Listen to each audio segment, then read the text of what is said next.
हाय दोस्तों, नमस्कार। मस्त भारत भारत के चैनल में आपका स्वागत है। जैसा कि हमने पहले ही आपको बता चुका है, FIR, जीरो FIR और NCR किसे कहते हैं, आज मैं आगे चलने वाला था। लेकिन आगे चलने से पहले हमारे परम प्रिय मित्र हरिवंश प्रजापति जी, जो कि लालगंज आजमगढ़ के रहने वाले हैं, जौनपुर सिविल कोर्ट में आप प्रैक्टिस करते हैं, आपने कहा था कि सर हमने FIR, NCR और जीरो FIR के बारे में नेक्स्ट वीडियो में बता चुका हूं, लेकिन NCR को एक बार फिर से बताऊं।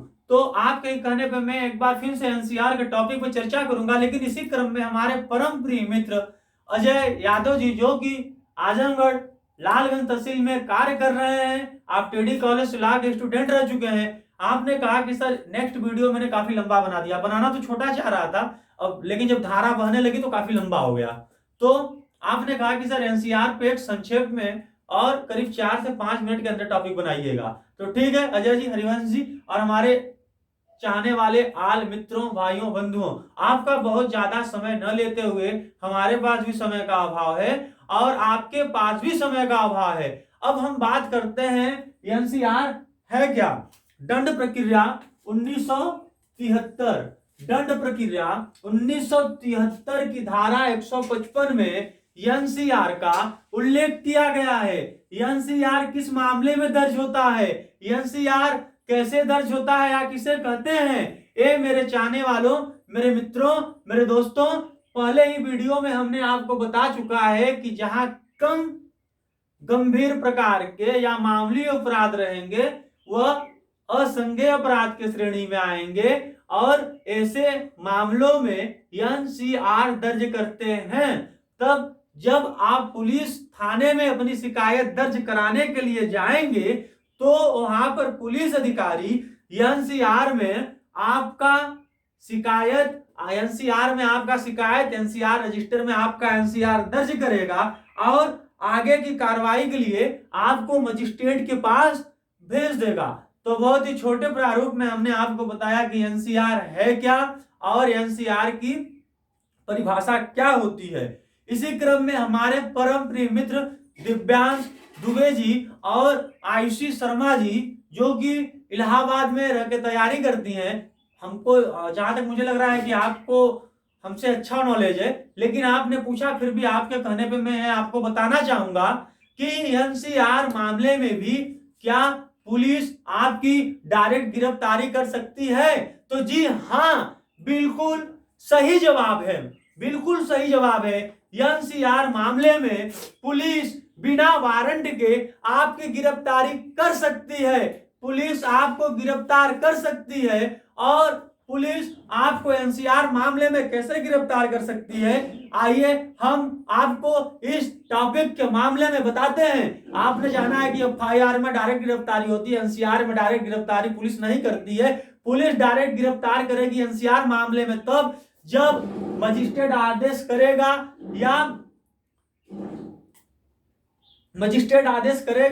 या फिर एनसीआर आपका एफआईआर में तब्दील हो जाएगा। तो एनसीआर एफआईआर में कैसे बदलता है, एनसीआर एफआईआर में कैसे बदलता है, मैं बताऊंगा आपको नेक्स्ट वीडियो में। लेकिन यहां आइए आपको बताते हैं फटाफट के अंदाज में, 2 लाइन में बताएंगे, एग्जाम्पल के साथ बताएंगे कि एनसीआर के मामले में भी पुलिस आपकी गिरफ्तारी कैसे कर सकती है। आइए अब हम बात करते हैं एनसीआर सीआरपीसी 155 की। एनसीआर सीआरपीसी 155 का हम यहाँ पे उल्लेख कर रहे हैं। मान लीजिए आप एनसीआर शिकायत दर्ज कराने गए हैं पुलिस के पास, और अगर जो आप पुलिस के पास मामला दर्ज करा रहे हैं, एनसीआर दर्ज करा रहे हैं, अगर वह एनसीआर दर्ज कराते समय आपका मामला 2 प्रकार के अपराधों में संलिप्त है, आप जिसके ऊपर एफआईआर दर्ज करा रहे हैं, अगर उसमें मामला 2 प्रकार के अपराधों में संलिप्त है, एक संज्ञेय अपराध है, एक असंज्ञेय अपराध है, दूसरा संज्ञेय अपराध है, तो पुलिस आपको तत्काल गिरफ्तार कर सकती है। बिना मजिस्ट्रेट के ऑर्डर के गिरफ्तार कर सकती है, बिना वारंट के गिरफ्तार कर सकती है। मान लीजिए एग्जाम्पल देते हैं, एक गांव में 2 मित्र रहते हैं, एक का नाम निरहु है और दूसरे का नाम घुरहु है। एक का नाम निरहु है, दूसरे का नाम घुरहु है। निरहु घुरहु दो मित्र हैं, दोनों एक ही गांव में रहते हैं। अब यहाँ पे देखिएगा, एक दिन आए घुरहु के मामा मिठाई लेके आए।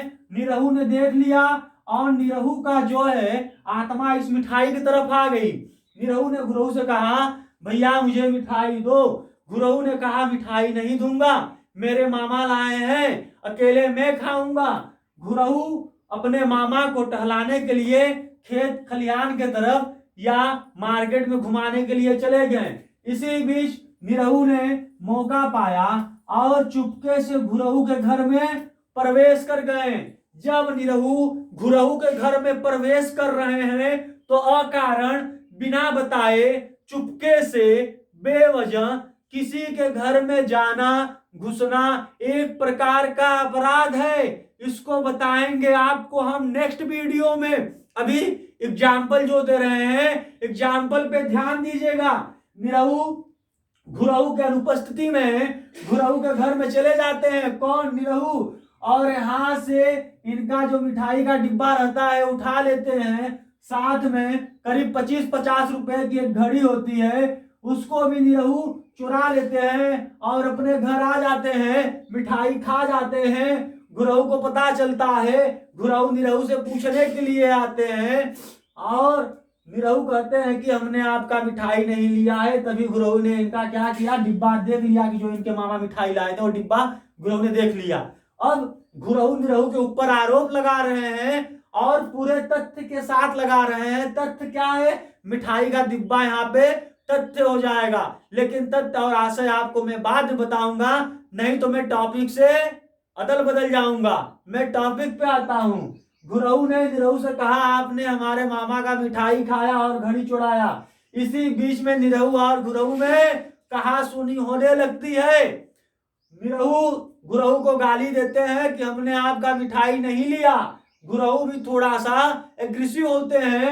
निरहु इनके ऊपर हाथ छोड़ देते हैं और बात यहाँ पर नहीं रुकती है। निरहु चाकू से या डंडे से घुरहु के ऊपर प्रहार कर देते हैं, आक्रमण कर देते हैं, हमला कर देते हैं, चोटिल कर देते हैं। तो यहाँ पे निरहु का घुरहु को गाली देना या हाथ से मारना मामूली अपराध, असंज्ञेय अपराध की श्रेणी में आएगा। लेकिन जैसे ही निरहु घुरहु के ऊपर लाठी या डंडे से अपराध करते हैं, चाकू से वार करते हैं, वहां पर असंज्ञेय अपराध हो जाएगा। अगर एनसीआर दर्ज करते समय घुरहु ने थाने में लिखाया है कि इन्होंने हमको मारा और साथ में लाठी से या चाकू से हमारे ऊपर आक्रमण किया, हमला किया, चोट पहुंचाई, तो यहाँ पर इलाका पुलिस बिना किसी मजिस्ट्रेट के आर्डर के निरहु को गिरफ्तार कर सकता है, निरहु को बंद कर सकता है और आगे की कार्रवाई के लिए मजिस्ट्रेट के सामने पेश कर सकता है। अब ध्यान दीजिएगा, एक टेक्निकल बात यहाँ पे ध्यान देने वाली है। घुरहु जब निरहु से पूछने के लिए गए, निरहु ने घुरहु को चोट पहुंचाया, निरहु ने घुरहु को मारा। अगर घुरहु निरहु से पूछने के लिए गए, अगर घुरहु ही निरहु को गाली देते हैं या मारते हैं, या अगर घुरहु ही निरहु को लाठी से मार देते हैं या चक्कू से मार देते हैं या डंडे से मार देते हैं कि आप हमारे मामा का मिठाई क्यों चुराएं, घड़ी क्यों चुराएं, अगर घुरहु यहाँ पे निरहु को मारते हैं तो जो कानून, जो अपराध एनसीआर दर्ज करते समय जो प्रभाव निरहु के ऊपर लागू होता है, वही नियम घुरहु के ऊपर भी लागू हो जाएगा। अगर निरहु मिठाई के चोरी या घड़ी के चोरी में या बेवजह घर में जाने का या घर का पर्यावरण बदलने के जुल्म में इनके ऊपर शिकायत दर्ज होती है, तो घुरहु के ऊपर भी लाठी से मारने का, घुरहु के ऊपर निरहु को चोट पहुंचाने का भी शिकायत दर्ज होगा। यहाँ पे कह सकते हैं कि निरहु और घुरहु ने एक दूसरे के ऊपर क्रॉस केस किया है। तो क्रॉस केस क्या होता है, तथ्य क्या होता है, आशय क्या होता है, आपको बताएंगे हम बाद में। आज हमारा एक ही उद्देश्य था कि एनसीआर का छोटा सा प्रारूप जैसे हमारे परम प्रिय मित्र अजय यादव जी लालगंज आजमगढ़ लालगंज तहसील वाले पूछे थे। हमको लग रहा है हमने 2 या 1 मिनट में और कम शब्दों में एनसीआर के बारे में बता दिया। और जो अभी हमारा फर्स्ट वीडियो आया है FIR एनसीआर 0 FIR, उसमें एनसीआर के बारे में हमने बताया है। आप अच्छा एक चीज और जान लीजिए, इसके लिए मैं बाद में नहीं बताऊंगा। एनसीआर की सुनवाई जब मजिस्ट्रेट के सामने हम जाते हैं तो वहां पे 155(2) CRPC 155(2) के तहत ही हम मजिस्ट्रेट के अपना जो दावा होता है उसको दाखिल करते हैं, और 155(2) के तहत ही मजिस्ट्रेट के सामने हमारी सुनवाई होती है, जब पुलिस एनसीआर दर्ज करने के बाद यहाँ पे भेज देता है। अब इसी क्रम में हम एक चीज आपको और बता देते हैं, वीडियो शायद लंबा हो जाए। लगातार हमारे मित्रों का, हमारे चाहने वालों का, हमारे सहपाठियों का हमसे आग्रह आ रहा है कि मैं वीडियो थोड़ा शॉर्ट बनाऊं, तो हमने वीडियो बना दिया है छोटा सा एनसीआर किसे कहते हैं, और एनसीआर के मामले में पुलिस बिना वारंट के कब गिरफ्तारी कर सकती है ये भी हमने आपको बता दिया।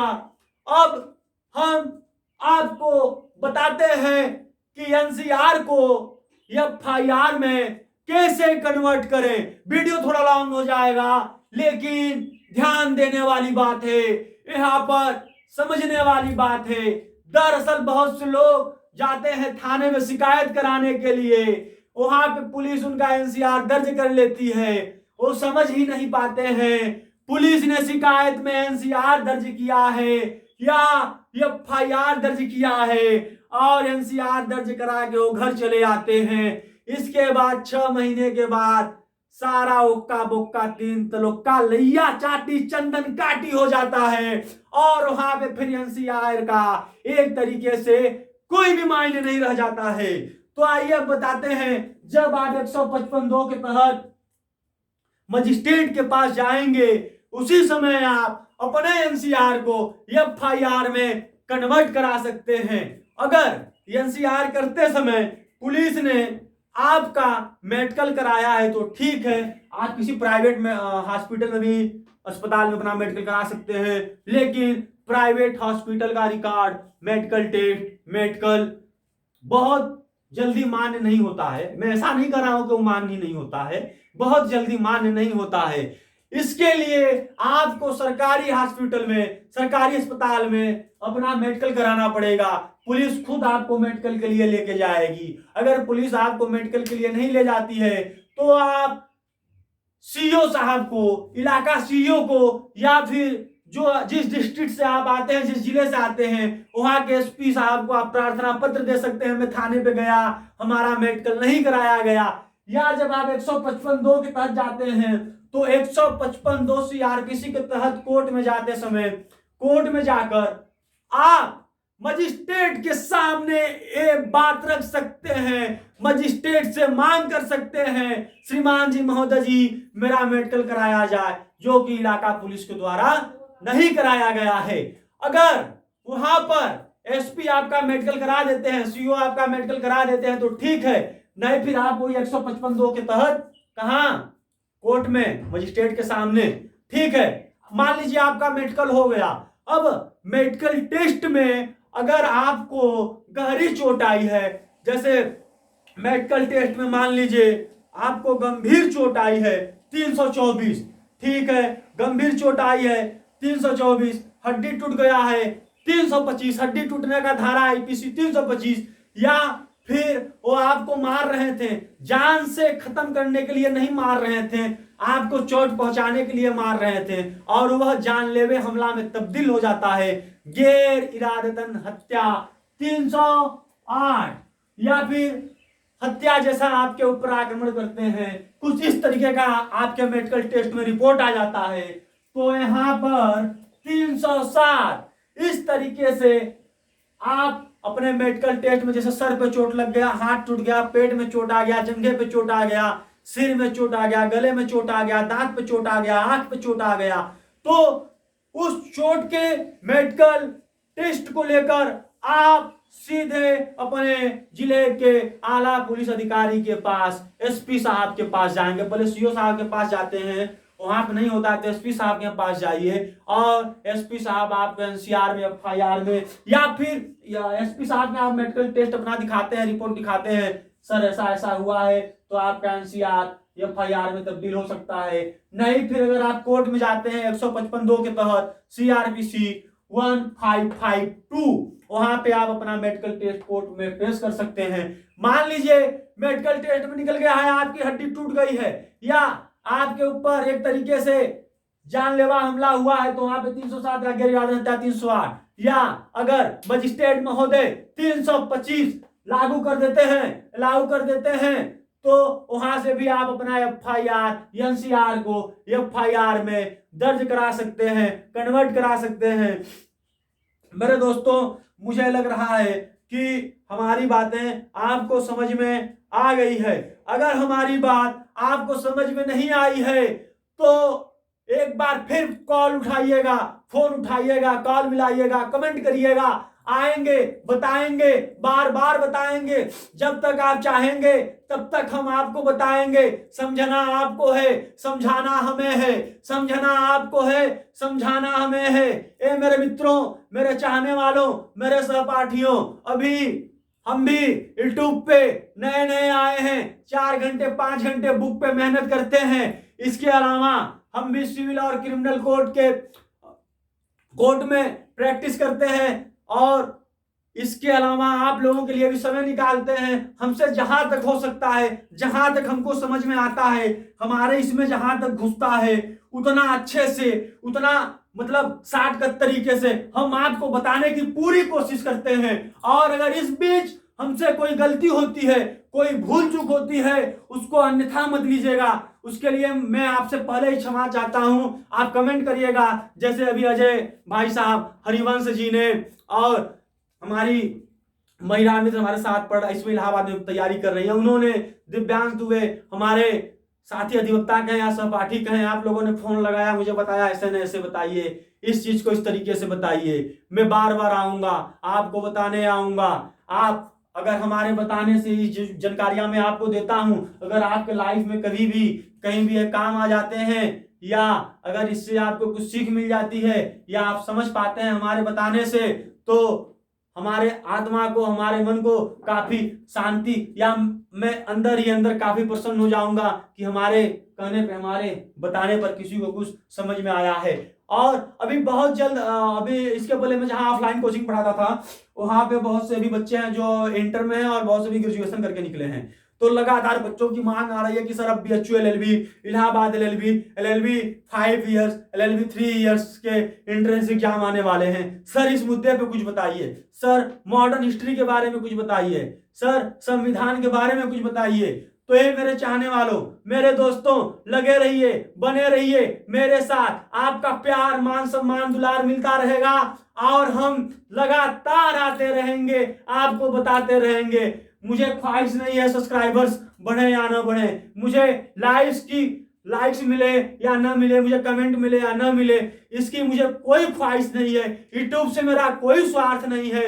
मुझे जितना पाना है, जितना कमाना है, मैं कोर्ट कचहरी से कमा लेता हूं। मैं एक एडवोकेट के रूप में काम करता हूं। मेरा जो खर्चा है काफी अच्छे से निकल जाता है, वहन हो जाता है। यूट्यूब पे आना सिर्फ मेरा एक शौक था, आप लोग को बताना मेरी एक ख्वाहिश थी, और मेरा यूट्यूब से कोई स्वार्थ नहीं है, कोई लेना देना नहीं है। बने रहिए मेरे साथ, मेरे चैनल पर। मस्त भारत, भारत पर भारत माता की जय, वंदे मातरम, जय भारत, जय हिंद।